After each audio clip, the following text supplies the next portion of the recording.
Welcome back to No Springs Attached, the Pilates podcast, where we talk about everything Pilates beyond the anatomy. Today with me, I've got Lauren George. So Lauren George is the one of the creative minds behind FitPro Programming in the US and the force behind several really unique concepts like human reformer, bar and bar above, and that's the one I did, and bar above Pilates. And also the musicality Yes. method, which was super fun. So it's really good to have you here. Before we dive in, for anyone who doesn't know about FitPro programming, how would you describe what you do in one sentence? Programming is a company designed by instructors to help make delivering high science-backed classes as fun and easy as possible.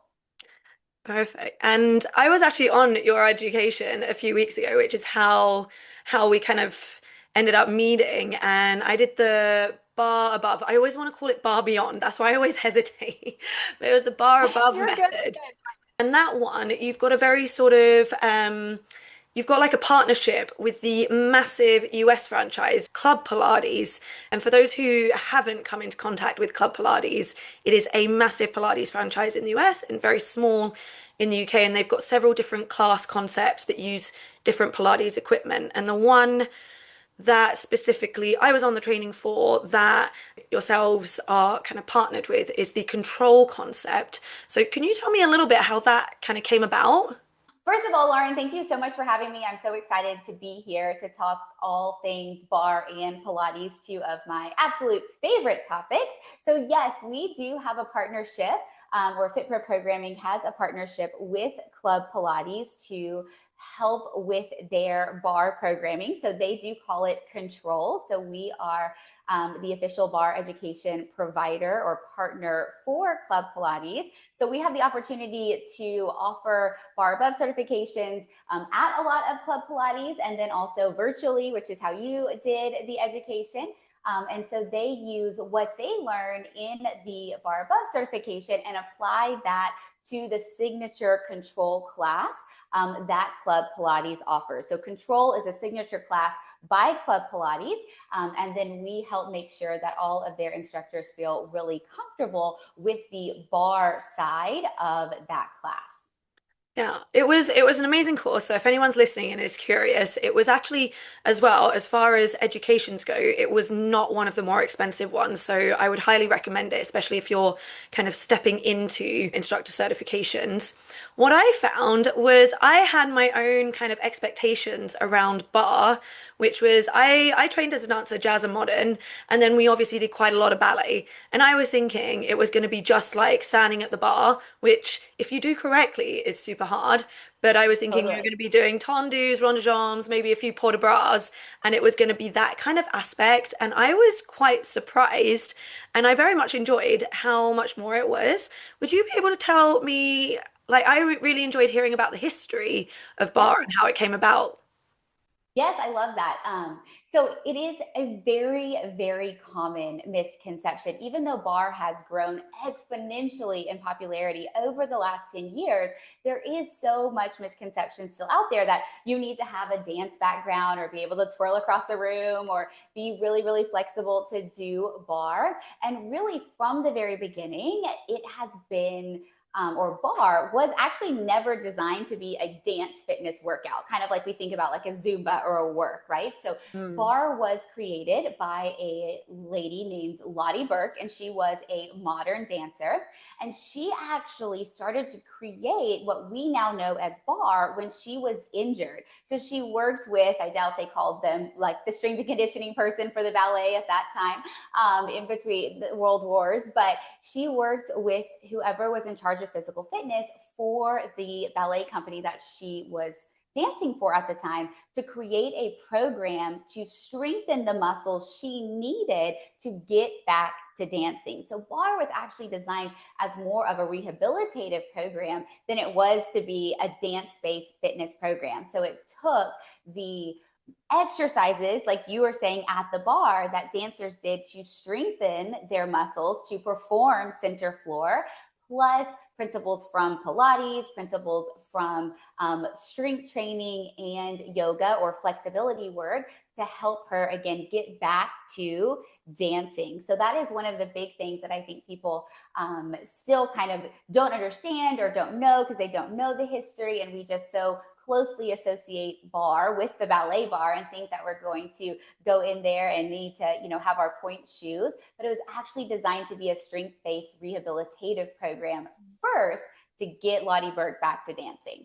Why do you think bar as a fitness concept kind of took off as it did? I think it might be a little bit more popular in the US than it is in the UK, but here it's still massive. Like, why do you think it kind of took off, whereas the standing at the bar ballet didn't?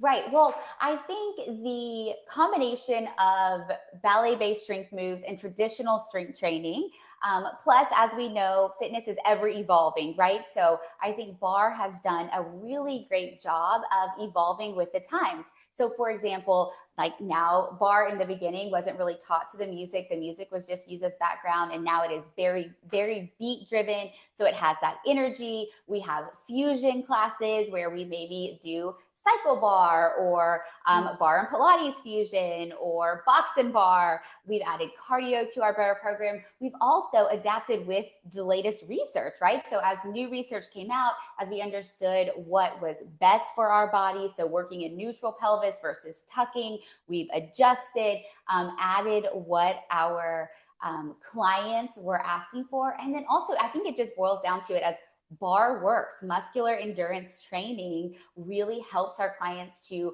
see results. They like how they are working really hard without having to do high impact workouts. So I always say that you're sore the next day, but you don't feel like you got hit by a truck, right? Like you might with Right. some other programs. And I'm a big fan of cross training, but that's definitely something that we hear over and over again from participants is they love how it makes them feel, how it can be really challenging but still low impact, and how their body responds to it, and how we can do it through all phases of life, which I think is why bar is experiencing such longevity in its popularity. Because if you started doing bar like I did in my early 20s and then have kept doing it for the last 15 years throughout 2 pregnancies and postpartum, Wow. and multiple injuries and broken bones from other things, you can keep doing it. So those that love it, keep doing it and keep spreading the word, which is why I think it is continuing to grow. Do you think as well, because I remember again back on the education, you were teaching us, it was like a sort of mini arabesque movement, like a little leg kick. And you said about we keep the pelvis square rather than opening up, like a dancer would open it up. And this is Right. something I also, in my own reformer classes or mat classes, I try to remind people, not about turnout specifically, but the dance was based on aesthetic, whereas Pilates and bar as a fitness concept, it seems to be based more on function rather than how it looks. It's how it feels first, and then how it looks in a sort of beautiful way as the second part. Like it's great to do the turnout if you can, but it doesn't work for everyone. Right. I 100%. And especially with Barre Above, our programming is designed to be as functional as possible, right? So, as I always mention in our training, most of us are just training for everyday life, right? Most of our clients are training so that they can Yeah. move well and feel good for as long as possible. So to do our jobs well, to make our classes, meet the needs of our students, that's what we should be focusing on. So anytime we introduce a new exercise or a new sequence into our classes, we always try to make sure that we really understand, what is the purpose of this move? What are we trying to achieve? And can, the majority of our population in the classes do that move with little to no modification, because this is different, right? This is bar Yeah. fitness. Our goal is to give our participants a really great workout that feels good, mind, body, and soul, versus in ballet, like you mentioned, like it looks wonderful, right? But most of us past our teenage years are not designed to be on point shoes anymore. So we don't need to worry about how high we are in releve or how much external rotation we can find or how high our arabesque can go. We're really working on how can we get the most muscle engagement possible from every exercise without or while minimizing any injury risk to our participants. What do you think then? Because I know you have this sort of strong collaboration with Club Pilates and their control concept. For those who don't know much about Club Pilates or control, it's 50% on the reformer and 50% on the bar, more or less. Do you think there's a specific magic of combining the two practices, whether it's in a control class or doing, two reformer classes a week and then one bar or vice versa? Yeah, I mean, I like you said, I think it is magic. I think it is a wonderful combination because they do challenge your bodies in similar ways. And the fact that we're using a typically kind of a lower weight or lower resistance, but therefore asking our bodies to provide that resistance, to provide that control through both the concentric and the eccentric phases. So when we're in bar, to control the movement and not use momentum. When we're on the reformer, right, to resist as we push away from the springs and then come back home to the reformer, just as an example. But the combination of the two, whether you're combining them, like you said, in a control class or taking different classes throughout the week, at the bar, we're vertical a lot more than we are on the reformer. So just by the nature of that, we're going to challenge our bodies in different ways. We're going to put our bodies in different postures, ask our bodies to work against resistance in different ways, but it all comes back to the Pilates principles of moving with control, dynamic stabilization of the core, and just making sure that we're moving with intention. But the combination of how we move on the reformer horizontally, how that really challenges our core in a different way. And then when we move to the bar in the standing position, of course, we're still challenging our core because we need it for balance, but then we can challenge our upper body and lower body in different ways on the bar than we can on the reformer. So they do really work very well together to constantly keep your body getting stronger and adding new challenges. That's so true. And like when I went into the bar education and I sort of read that most of it is vertical. I was thinking, oh my God, the classes must get so repetitive. But then we did this exercise and we challenged Lauren to think of as many exercises in 1 minute, was it? You I had to think think so, as many yes. variations as possible of just was it a forward lunge or something? I think 17, so, yes. 17 in a minute, I think it was. So I was That just sounds about right. yeah, I think everyone else had said 5, 7. I was really mean. I think I said 15, I and think, yes, everyone you got had the so highest for sure. You challenged me. I did. Yeah, sorry. I was a bit mean with that. No, it's good. I appreciate it. There are lots of different variations. And I think that's the fun part. There's lots of variations on the reformer and on the bar, and even how we can create movement patterns on one or the other that mimic the other, right? So we could do a ski slope lunge, which mimics, scooter or standing lunge on the reformer, on the bar, but it presents a totally different challenge when you're doing it on the bar than on the reformer, and vice versa. So we can continue to grow and challenge our students in different ways with still those movements that they maybe feel safe and comfortable with. And then, speaking of the education and the reformer, after the bar education, I got a bit curious, I got a bit nosy, and I found that you guys have something called human reformer, which I'd never heard of before, but it sounds like such a great idea. Do you want to just talk a little bit about that concept? I would love to. So, Human Reformer is one of our newest programs from FitPro Programming, and it really grew very organically out of what we saw was the need in the industry. So, I personally love Reformer. I'm certified mat Pilates, all the levels, level 1 through 3 on the Reformer and the Cadillac and the chair and all that. So, I've taught on the equipment for years and years and years, but then thou that shall not be named, because we're all sick of talking about COVID, right? That hits, and we have a lot of people now at home, right? And if they were taking reformer classes, they didn't have access to the reformer. So we started offering a lot of virtual classes. And so really Human Reformer grew first just as I was teaching virtual Pilates classes online and seeing what people were really responding to. And we have been partners with FlexCord, which is the piece of equipment that we use in Human Reformer, and started playing with it. And once we started to really look at, okay,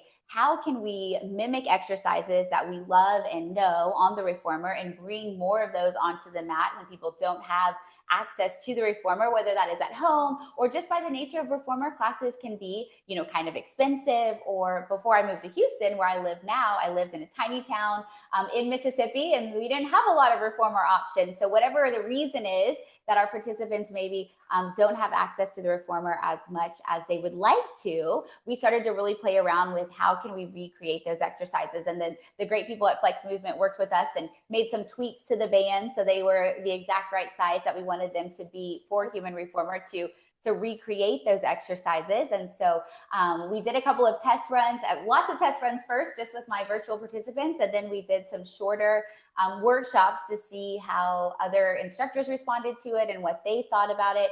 And then we rolled the first human reformer certification out in May of 2024. And so it is just a little bit over a year and almost a half old. And it's had just a tremendous response. So our goal, really, to circle back to your question, was to try to bring the benefits of reformer to more people, so more participants could do it. But then we were also hearing from studio owners and instructors like, hey, post-COVID, I have a wait list for my reformer classes, but I only have 10 reformers and I don't have any room for more reformers. So this was our solution to hopefully help from, kind of both angles, the participants wanting more access to reformers, studios needing to be able to fill classes when the reformers weren't maybe available, or to accommodate more people. Yeah, that's a big problem. Well, problem. It's exciting because it means problem, yes, but a big problem in London is the overbooking of classes. Like all the classes at peak hours are just completely filled, and there's always these late fees and cancellation fees. And obviously, people living in London, they have like busy jobs, and so people just can't show up. Would you be able to then maybe say how a band can replace the springs? Because you've got 5 springs, but one band, and the springs are often made of metal, and then you've got one band that's made of rubber, right? So does it give a slightly different feeling to use the rubber instead of the springs? So that's a great question. And I would say, of course, it is slightly different, but that is probably the thing that we hear the most, which I love, is how similar it does feel. And one of the things that we really love about human reformer, and we hear from instructors and participants as well, is because we're using one band instead of 5 springs. Not only does it make it less complicated for our participants, so it makes it a little bit less intimidating looking and feeling, because you're not changing springs, hands and straps, feet and straps. There's not so much of a kind of like a torture device looking situation going on there, as a lot of people refer to the reformer. But since we are using the resistance band, you can still create more or less resistance very easily, like you would adding more or less springs, right? Or adding or taking away a spring. So we teach that in the human reformer certification, as far as how do we change the body position, or how do we change the anchor point of the flex cord or of the resistance band, whether that is you're providing the anchor yourself, and maybe we move the anchor point overhead or on our hip, or anchor it to the floor. Or if we're using a bar, which is not required, but we teach how to teach it attached to an anchor point, which typically is a bar, or unattached, so just on the mat. So you can change the anchor point of how it's attached to the bar. And then also just choking up on the flex cord, so letting out some resistance or taking in some slack can change the resistance significantly. So having the resistance band versus having to change your springs makes the transitions much easier and smoother, because you're not having to swap out those springs. But it also allows our participants to change their resistance once they've already started the exercise. So that's great for if someone needs a little bit less resistance, they can very easily modify. But also we find that it helps our participants challenge themselves more, because they know, hey, if I start with a high anchor point and I'm really choked up on my band with a lot of resistance and it ever gets too much, they can easily let out some of that resistance. Versus if they're like, in between a red or a blue spring, I should probably go blue just in case, right? And then they lose out on that resistance sometimes that they could have handled, or vice versa if a lighter spring is harder. So it actually helps them to challenge themselves more, knowing that it's easy to transition to more or less resistance. Yeah, that makes a lot of sense, because you could just hold it like shorter. So if you're holding it at the end of the band, you could just hold it shorter, which you can't actually, I guess you can kind of do it on the reformer with the straps. You can hold it lower or higher, but you wouldn't be able to actually hold on to the springs because your fingers will just get Right. trapped inside. So it doesn't sort of Exactly. translate in the brain, but actually it translates very well when you think about in terms of the biomechanics of it. Yeah, Right. if that makes Yes. sense. And the flex cords are actually fabric, right? So Huh? it's not rubber wrapped in fabric. The resistance is actually woven into the fabric, if you Oh, will, which nice. is kind of hard to understand until you feel it. But what that does is it makes the resistance very, very consistent.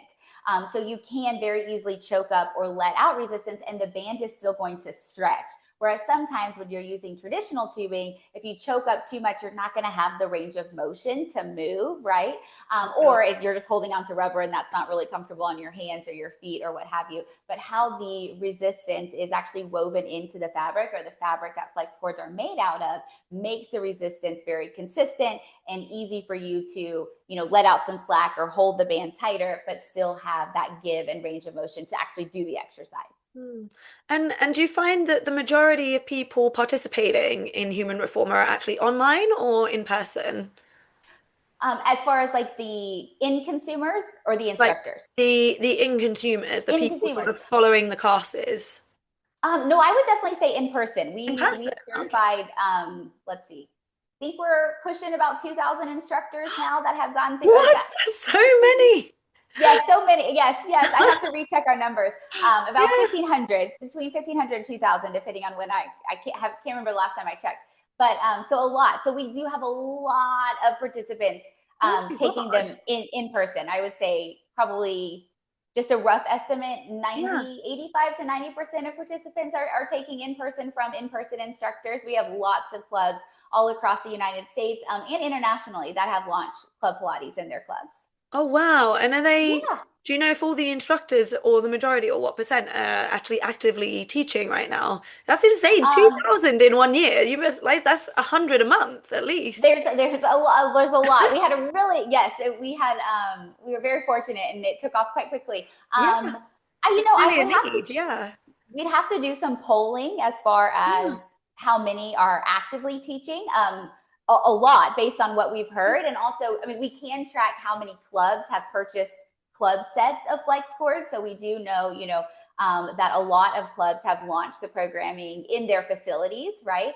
Um, Right.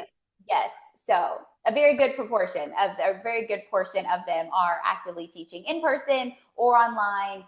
Or we also have a lot of bar instructors that have gotten certified in human reformer and teach, fusion classes, whether they call it bar and human reformer fusion, or they use the human reformer education for the mat portion of their bar classes. We have a lot of those as Uh-huh. well. Oh, that's incredible. Because yeah, and Yes. then you saying that as well, like you said, the price tag can be one of the deterrents of taking the traditional reformer. But I was thinking always from the client perspective. But then you've also got the sort of second tier of that, which is there are many, many gyms that maybe have one studio. They can't just fill it with reformers. Right. And they want to Right. offer that to people, but people can't afford both memberships. So it's kind of like it makes sense. I don't know why it hasn't taken off here yet. Maybe it will. Maybe you gotta like tell the pure gyms Yes, here and stuff like you that. can be the one, Lauren, to bring it over here. We do have some instructors certified in the UK, for Oh, sure. Several people have done the virtual certification, and teach it at various facilities over there. So it is slowly growing internationally. All of our in-person certifications so far have been in the United States. So anyone that has done it internationally have done it virtually.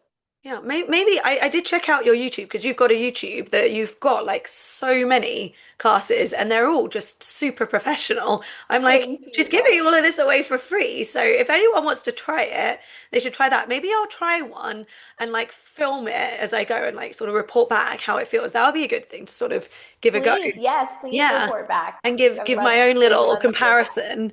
That would be quite fun, Yes, I yes. think. With the bar method and some of the other concepts, you're very, very sort of focused on musicality as well. So traditionally, most reformer classes, they won't be done to music, but is the human reformer in some aspect kind of done to music? Great question. So human reformer, we really leave it up to the instructor and also, where they're going to be teaching it, right? So when we teach the master class, I don't typically teach like during the certification, it's not taught all to the beat. We do recommend like a beats per minute range. And so I typically use about 120 to 125 beats per minute for all of our music instructor friends listening. And so what I always say is when the moves lend themselves to getting on the beat. So let's say a single leg stretch, right? Or a bridge, or maybe a leg in sideline, leg lift and lower. Like those are pretty easy movements to jump on the 8 count when it works, right? And if we choose a beats per minute that's appropriate for the tempo that we would be moving. But then sometimes, like for a roll up, right? We will not be on the beat. So that way everyone can move through their roll up at their own, safe pace. So we don't say that instructors have to teach it one way or the other. When we put out our monthly choreography for our instructors, we do create playlists for them. So if they want example playlists, they can use those.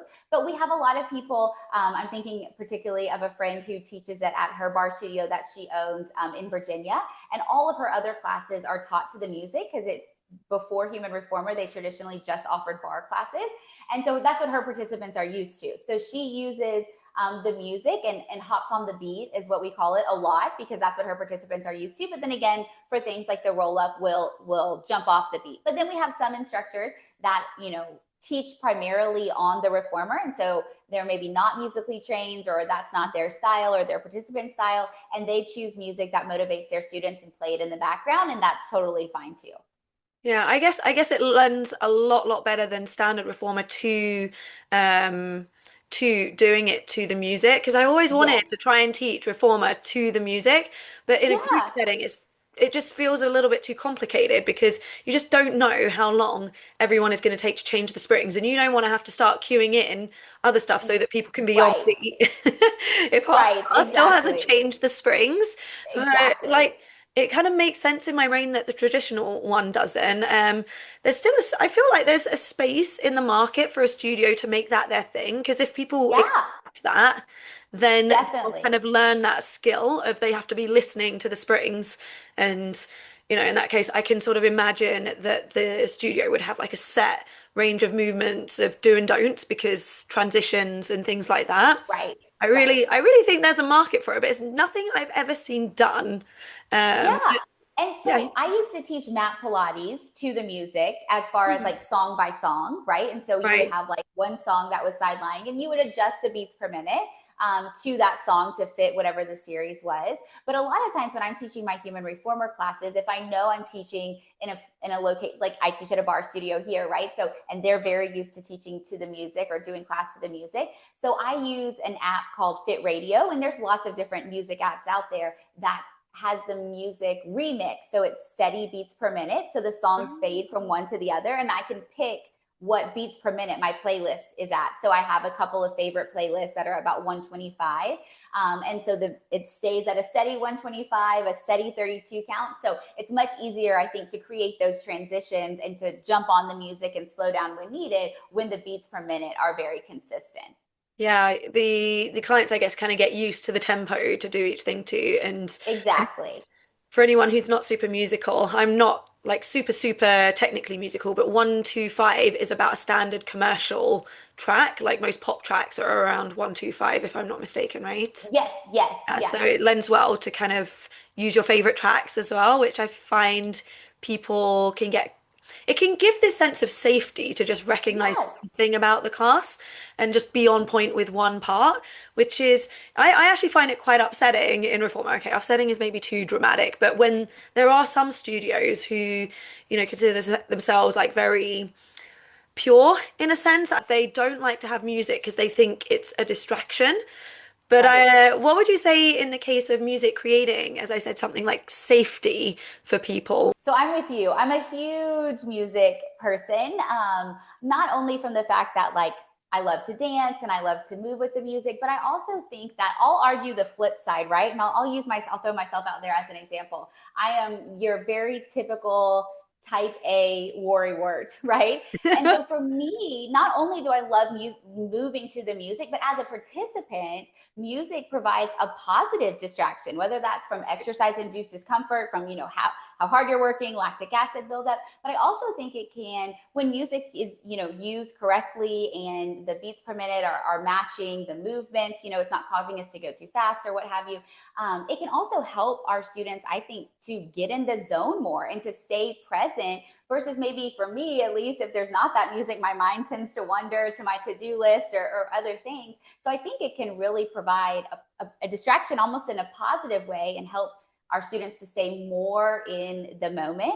I also think from a business perspective, talking to other instructors and studio owners here, there's a lot of competition out there in the fitness world, from other studios, from other classes, from online classes, right? And music makes a workout an experience, right? It elevates our participants from just, oh, I got to go to my workout, to they're going to an incredible experience from start to finish. And music, I think, probably has the biggest impact on that, music and community. So I'm a huge proponent of music, even if I'm teaching a Pilates class, or so when I'm teaching reformer, even if I'm not teaching to the music, I still spend a lot of time crafting a playlist that hopefully motivates my participants, and then also, gives them that little, I'm stealing this from a Schwinn instructor, they call it a surprise and delight. So a song that maybe kind of catches them off guard or is nostalgic, or something like that, that gives them that little kind of special moment in class. And so I still think, even if I'm not teaching to the 32 count, I still want to have, those moments. I still take requests for people that want a certain song in a class, to just kind of elevate that experience. Do you have your own memory of like one class where the music just made it for you? Oh, gracious. So many. I mean, I think music is probably one of the things that I spend the most time on. Okay, I do have one. So I was teaching a class at a bar conference, gosh, more than 5 years ago, I think. And it was actually called the Mixtape Bar Tour. So it was a themed class. And 5 or so years ago, there was a concert tour called the Mixtape Tour. And it was like a throwback concert. So it was like Tiffany, New Kids on the Block, Salt and Pepper, like throwback tunes, but all of Right, I these love artists got together. And that. so I put a whole playlist together around those tracks from the concert. And then, I mean, midway during class, everyone like starts singing, and it was like almost a sing along song the whole time. And I just remember thinking, like, literally, it does not get any better for me as an instructor. Like, I was just so excited that they were so excited about the music. I was like, this is why we do this job, right? It was just Right. so much fun. And even 5 or 6 years later, I still use that playlist all the time, and people always still, because it's so many kind of feel good tunes that we remember from either our youth, or even, like, for me, they were kind of still throwbacks even when I was younger. They were a little bit older, but it just feels good. I also was taking a class one time. I was taking a step class at a conference, and Miley Cyrus, The Climb, came on as like the cool Oh, down, and the instructor started singing it over the microphone. Her name was ah, Deborah. And the whole, I mean, like 150 people in this ballroom inside of a hotel in Dallas, Texas, started singing Miley Cyrus, The Climb, as we oh, stretch after our step class. And it oh, was that's just awesome. crazy. It was really great. Oh, that's absolutely wild. Like, I mean, It was. I don't know if there's kind of like that kind of culture in Reformer yet to kind of really, really enjoy and absorb the music. I don't know why. Like, I mean, I know people like or dislike the music, but I never really hear people like blasting out Britney or Beyonce or whatever and singing along. In fact, you know what? I've got two regulars over at one of my Club Pilates locations. I'm just going to give like shout out to Lola and Suzanne. I love it because they start singing along and it puts me so much at ease. I find that as much as I love Reformer, the one thing that I hope kind of starts to fade over time is this kind of eliteness over it, this Yes. I'm too good for you kind of vibe that a lot of people who some teach, some participate, some just talk about that kind of aura that it has around it, of just not singing along, not having lovely music, not having just, I don't know, whatever it is, like ABBA or something as you do. Yes, yes, yeah. So, And yeah. I think it is grow. I think that phenomenon is growing, especially, as we see post COVID, when so many people had the opportunity to try bar and Pilates for the first time, whether they were too intimidated beforehand or they just didn't have heavy strength equipment at home. So those were the classes that were easy to try. I think, at least here in the United States, we are seeing so much more diversity in our participants who come to bar and Pilates classes, that we are starting to see, more variety in not only just the classes, but also the vibe of the classes and the vibe of the studio. So like I take reformer here at a studio by my old house before we moved in Houston. And it was like pumping music the whole time, like explicit lyrics, always, rap and hip hop and pop music while we're on the reformer. So you had to be ready for that vibe if you were going to that studio. But that was, you knew what to expect when you walked in. That was how every class was, and I loved it. I enjoyed it. The instructors were great. It was really high energy. So I think we are seeing, more of that, whether it varies like just by the instructor or if kind of the whole identity of the studio is that as well. I don't know because I've not spent that much time over in the US. I listen to a lot of US podcasters and UK podcasters who've moved over to the US. And one of the things that seems to be the recurring theme is that Brits are very negative and they're very sort of judgy. So I just wonder if it's a cultural thing here that everyone kind of wants to sing out loud, but they're too afraid of what everyone will think. And they're just sort of negative and all of this about it. And if somebody just starts to Darcy, bring yeah, somebody's vibes, got to go. somebody's got to do it. Somebody's got to start singing in their reformer classes. I don't know how brave I am if I'm going to start doing it. Maybe Well, if a few of the regulars join in. I even remember whenever I first started teaching bar, it was on the very early side of bar. So when I first started teaching, bar was really only in Mhm. the franchises at first. So I came from the group fitness world. So step aerobics was the first thing that Yeah. I ever taught, and kickboxing. So for a while in the bar category, even, I felt like a lot of either participants and other instructors were like, whoa, Lauren is kind of a lot as far as like my energy level in the classes, because that wasn't typical for even bar back then. Bar was pretty mellow, which I think also is kind of funny because Laelie Burke, who created bar, was not mellow at all. Like I mentioned in our training, like she taught in Really? her fishnet stockings, and Yep. most, bar postures were reference how it could help you in the bedroom, and she smoked while she was teaching. So not necessarily here for the smoking, but definitely at first I had several comments about how, like, Lauren, you're a little too much for bar. Like, bar is not high energy. Don't hoop and holler, or as we call it over here, like speak aerobic when we whoop during class, which was very traditional in a step class, but not in a bar class in the beginning. But, fitness, it changes. And although I was definitely nervous about how I was going to be received, especially if I was teaching in new places, it was like, this is what you get, and I'm going to be probably too much energy for some people, but hopefully the right amount of energy for others. So we just kept moving on. And I think more and more, as more and more people start teaching bar and teaching Pilates and have the opportunity to teach in studios that have, kind of different vibes, we're seeing that higher energy from some instructors, right? Again, if that's your style. If that's not your style, then that's totally fine, right? There's going to be participants that, like a more mellow style, but definitely here in the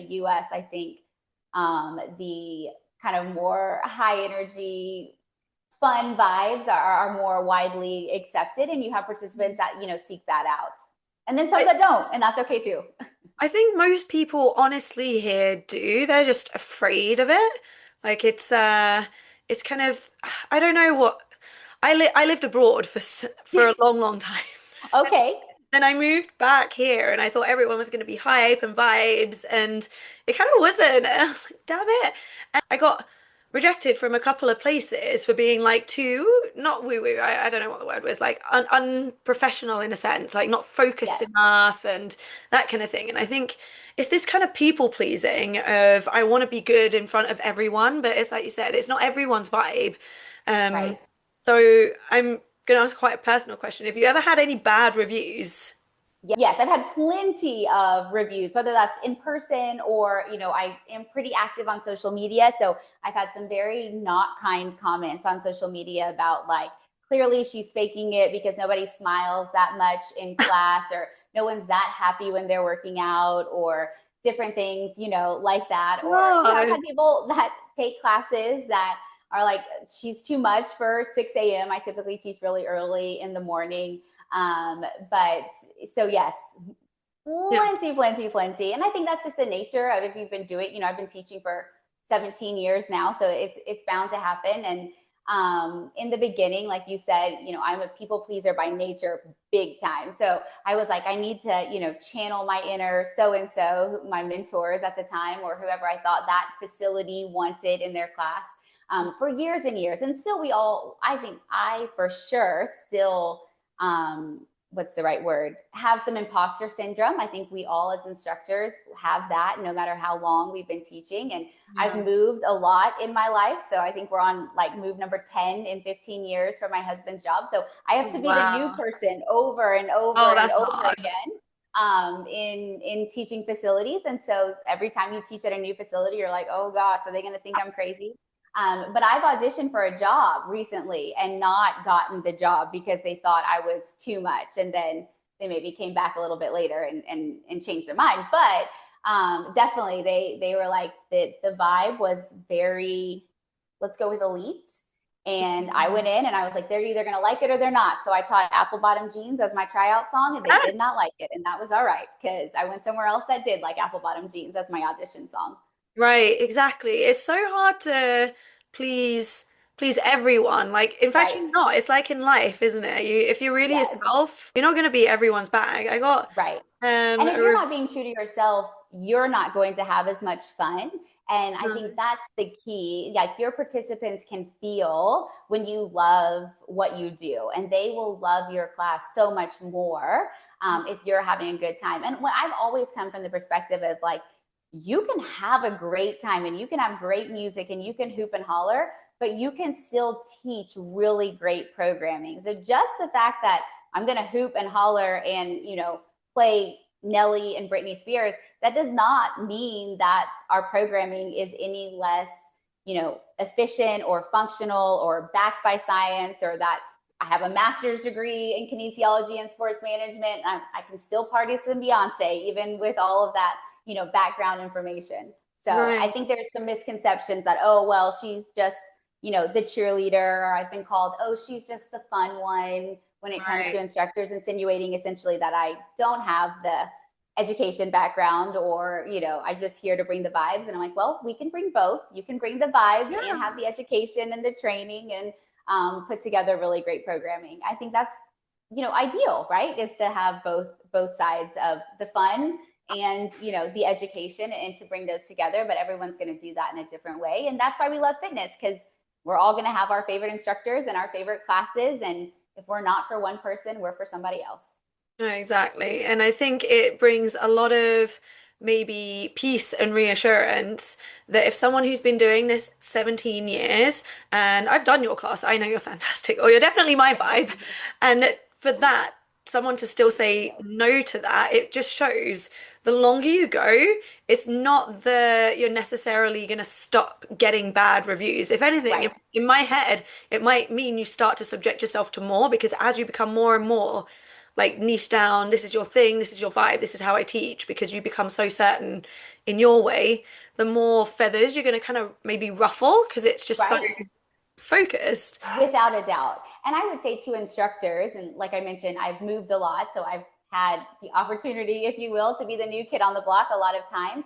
I think it's really important, and something that I've learned, with our moves, to, before you jump in and audition somewhere, to go and take classes. So when we moved here, I took classes for a good 6 months at all the different places, around town, to see which vibe I jived with, right? Or which vibe I thought would, the participants would jive with me, and the other instructors and how they were teaching, and the philosophy of the odor. So at the location that I teach at here, in Houston, it's called Motive Fitness, and I love them.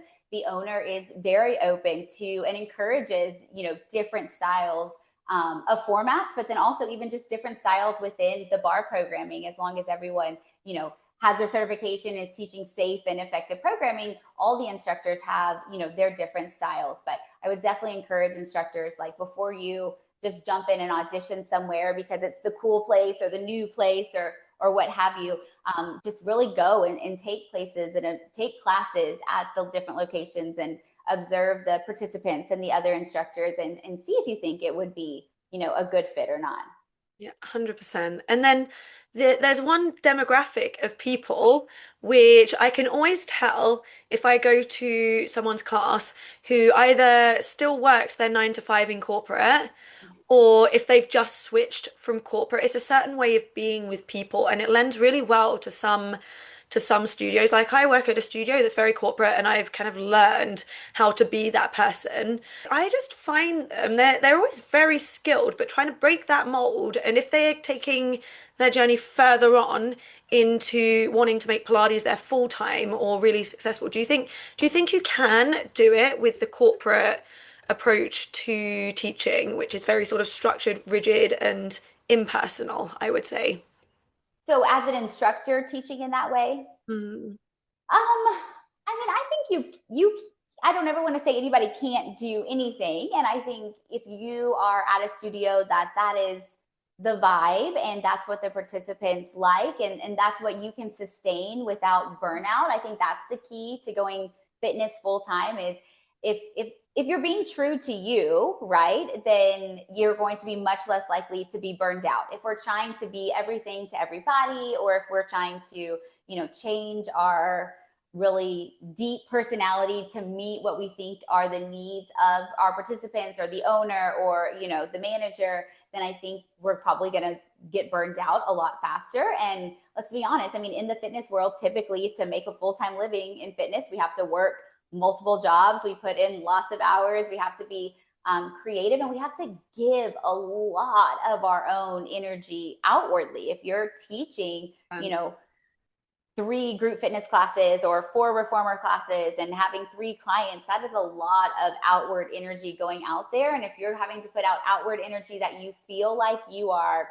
crafting versus being true to yourself, I think that's going to be very hard. And I think it's a lot easier to attract your tribe, if you will, or to attract your community if you are being, true to yourself. And also when you are being true to your own personality and what you enjoy when it comes to fitness, you're going to be a lot more creative, which I think fitness and making a full-time career in fitness is so much about seeing what needs are and then meeting those needs creatively, right? So never in all of my, I think I've started 3 businesses now and sold 2 of them. So never did I like, I'm going to start a business today. What kind of business should I start? Right. I've seen the need, whether that is, when we lived in South Carolina and I opened a brick and mortar studio or my first education company or what have you, or my consulting company, it was like, this was a need. Now, how can we creatively meet that need? And I think you definitely have to be true to yourself to come up with creative solutions. I think you can probably get quite far with the corporate personality because you're going to sort of just through longevity, Yeah. you're not breaking rules, you're not creating any upset, you're not creating a stir, but also, and you'll probably just get a few regulars because of the time, and maybe a few of them like you. But to take it to the next level, I think, like, when I think to my favorite instructors that I've taken classes with, like the ones that I will carve time for, it is one, we've got the same taste in music. Yes. But two, Same, same. they've got a little bit more personality to them, and they'll crack jokes. I don't like the ones, I don't mind, but I don't love the ones who it becomes a performance about them. Right. It's the instructor show. But I like the Agreed. ones who can make a bit of a joke in the middle of the class, like, oh, Lauren's face is telling me that she did this exercise yesterday and she doesn't want to do it today. Like, her legs, Right. I don't, that kind Right. of thing. Noticing, Definitely. having that commentary, which, you run the risk of, if you make these kind of commentaries, of upsetting people. If you don't say it, no one's going to complain. Like, what can Right. you complain That's about? true. Oh, Yes. they were Yes. too by the rules. Like, that's not a Right. complaint. Right. And Once that's not going to create, a big part of fitness is the community, right? And Mm. so if people don't feel like they actually know the real you as an instructor, there's not going to be that same level of bond. And while it's not the instructor show and I focus a lot on my classes and helping the other students bond with one another, because I think that creates a stronger community and a Yeah. stronger sense of loyalty to the class and commitment to their own workout when they feel that community with the other participants, as well as hopefully with Mm. me. But I think that is really hard. Creating the community is really hard to do if you Nice. aren't, being real with your participants and letting them get to know you, and making an effort to get to know them too. I always say, whenever I teach, because I do teach a lot of early morning classes, when people miss, if they message me and be like, hey, Lauren, sorry I missed because I was out of town, or, I was sick or what have you, that makes me so happy, because that means they know that I cared and that I missed them. And I did, right? Right. If someone misses 2 or more classes in a row, I'm probably going to, shoot them a message or an email and check in. But that's what I hope that they feel like that. I hope that they think, oh, Lauren will notice if I'm not there, because I will, right? And the other participants will, and we'll ask about someone if they're, out of town or what have you. And so I think that is the community aspect of it is so huge, in the longevity of your career and in growing your classes, and in, being successful. What tips would you give to instructors and me actually in terms of reformer exclusively, where there's a limited number of beds and there's always, hopefully, Yes, space between the beds. And because right, they're paying so much money for the class, then it's hard to get them to spend time interacting with one another during the class. Because when I used to teach more mat, I would actually create moments like partner exercises or something like right. that. But then in reformer, I'm kind of like, okay, well, one, health and safety kind of liability things. I don't want to get into trouble for that. But number Right, two, if someone's paid in London, it can easily be £40 for a right. class. You got to make sure they've got the whole class using the Totally. so Yes. how do you kind of create? Is there any kind of way you would recommend? I mean, I think it is hard during the class. I would definitely suggest that. I mean, I definitely understand that. I think for as instructors, some of the kind of maybe low hanging fruit, if you will, of things that you could do is definitely obviously getting there early enough ahead of time that you can greet your participants, right? So I know sometimes at studios there's a front desk person that's really the one, helping people get set up and things like that. But if you can be there and greet them as they come in, introduce yourself. If you can help them set up, that's great. If you can introduce them to the person on the reformer next to them. One of my favorite things are these Right. little cards. They're called table topics. And so they're questions. Woo! And sometimes I'll use them in cool downs for my like strength classes or bar classes when they can talk to each other. But it'll have questions like one of my favorite ones is, if you had $1,000,000 and you had to spend it all in one day, what would you spend it on, right? And have them answer Right. that. Because a lot of times, if people don't have a reason to talk to the person next to them before class, what do? They come in, they sit on the reformer, they type That's a good on, they text idea. message or answer emails or what have you, right? So encouraging that interaction before and after class. So maybe if you have a mirror that you can write on, or if you, Mm. have somewhere that you can post that in the classroom or in the studio. So that way you can be like, hey, turn to your neighbor and say this, or in a transition, right? So if you already have Right. the question up on the board or up on the mirror and they're thinking about it, and then it's time to move to the long box, you say, as you go get your long box, tell your neighbor your answer. And then as you go get your long box, tell your neighbor on the other side your answer, right? Or when you're doing the cool down in a bar class, you typically can turn to your neighbor and say things like that. And then being available after class. So the more they get to know each other, you'll slowly start to see them getting there earlier to chat, staying later, to chat. And creating those moments. Another thing that I love is a good themed class. Nothing breaks down Mm. people's barriers like a theme, right? So last week for Halloween, I did a virtual class and it was called Spooktacular Booty Bar, and it was virtual, but Right. we can do them in person as well. And I think themes are great because not only is it fun, it gives people something to like look forward to, and they're like, oh my gosh, Mm. Lauren is only going to do this, Halloween themed class or 90s themed class once or twice. I can't miss it, right? But Mm. also new people feel like it's going to be new for everyone. So it's intimidating to walk into a 9 a.m. Thursday class if you feel like every single person in that room is going to know each other already, right? Right. Whereas if it's a theme class or a special event class, even if it's happening at the same time as your normal class, it feels new and different and novel. So people coming in, let's say you ask your regulars to invite a friend, right? Which is what I did for the virtual class. Okay. And so it takes down that intimidation factor. So we had the theme playlist. I had my thong leotard on with tights, right? My leopard print thong leotard. I encouraged them to dress up. And it was really fun, but that kind of helps that Oh, community building, kind of breaks down the barriers. And you do yeah. have to be willing as the instructor to take it the furthest. Again, my thong leotard, side ponytail, whatever thing. But I mean, if you're willing to and it is fun, then that can Yeah. go a long way too. Yeah, it does so much and it actually takes so much work, but also bravery, I think, because no one's going to complain about a non-themed class, right? But there's always Right. going to be the person, or you always run the risk of the person showing up who doesn't like it. Before we finish, final little piece of the day, if you could give one piece of advice to instructors trying to build their own creative style or class concept, what would it be? Oh, one creative style. I mean, one tip, I think. I think, we've talked a lot about being true to yourself and, being real with your participants. So I think trying as hard as it can be to never be afraid to try new things, whether that is, a new fusion style or adding a new prop.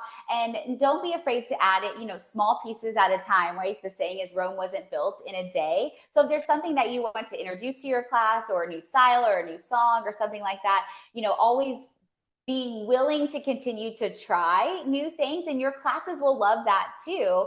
And knowing that it's okay to do it in baby steps, right? You don't have to come in overnight and completely change your whole vibe of how you teach, or completely change your playlist, or completely change your choreography. And it's either, do or die. You can do it little bits of at a time. But I think continuing to always try new things and then always be open to learning new things and implementing those in your classes will not only keep your classes fresh, but it will help keep you excited about teaching as an instructor. Because that's the main thing, Right. longevity, and you need to stay motivated and excited so you don't burn out and get bored. Otherwise, you're not going to get better if you're just in bed hating what you do. Exactly. Exactly. Yeah, that's a really nice piece of advice. So thank you so much for coming on and sharing all of that insight. I think a lot of instructors are going to feel inspired and relieved hearing the conversation. Where can people find you and learn more about you or FitPro Programming? Yes. So fitproprogramming.com is our website, and that has information on all of our upcoming certifications, both in person and virtually. We do have a really exciting upcoming virtual event called Fitness Jubilee. It's Oh, I saw that. December 5th and 6th. And so I mentioned that because we're talking about, always learning new things. So it is a completely virtual event, and it also is going to be recorded. So if you are, in the UK and don't want to stay up till midnight like Lauren did when we did the training originally, you It was fun can though. watch all of the continuing education recorded. And so we'll have barre, Pilates, pre and postnatal, lots of different education, and it's not all FitPro programming. So that's a really fun event, and that information can be found on our website too. But I'm also Lauren George Fitness on Instagram as well. So I love to connect socially with everyone too. And you're on YouTube as well if people want to I take am. some of your classes. So I'd really recommend that. Are your certifications internationally accredited? Do you know?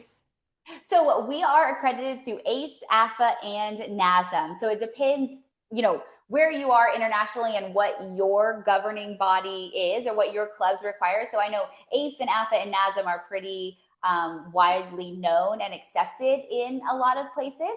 A lot of international certifying bodies also will accept our credentials via petition. So if, like, for example, ACE and AFA have approved them, then you can petition your governing body or your certifying body and submit your educational materials, which we have a lot of, so when you did the certification, you had a manual and your certificate, so you can submit those and petition for credits.